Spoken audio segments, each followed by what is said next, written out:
小时候，每年下霜之后，奶奶就要开始做松花蛋了。她是这一生中教会我最多生活技能的人。如今，奶奶已经80多岁了，虽然牙齿已经掉光，走路也需要拐杖，但仍是我心中最有智慧的奶奶。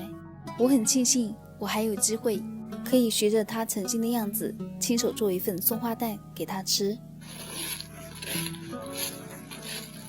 先去山上采一些松树叶，这是奶奶做松花蛋最重要的原料。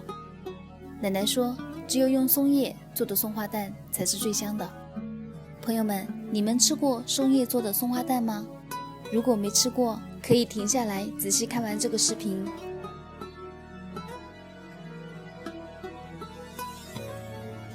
采了一筐了，赶紧回家。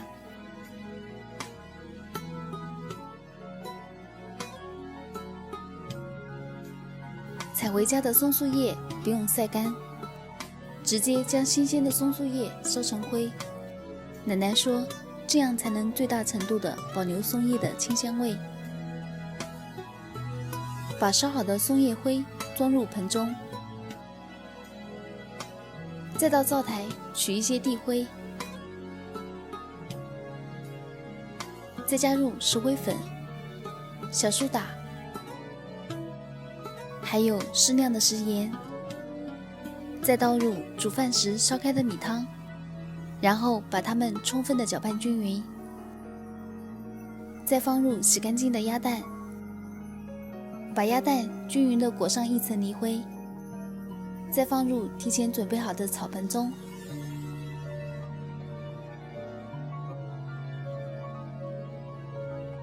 全部裹好泥灰之后，放在阴凉通风处腌制1个月左右。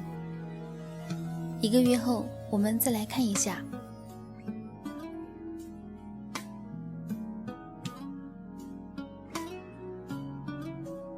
先把表面的泥灰清洗干净，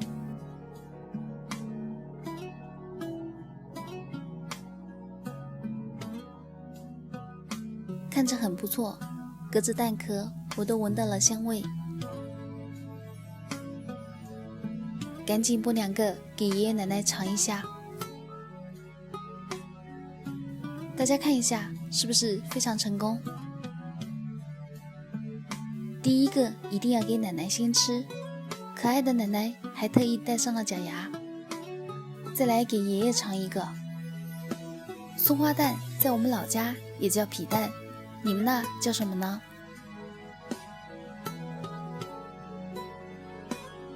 爷爷居然夸我做的比奶奶的还好吃，虽然知道爷爷是哄我的，但真的好开心呀！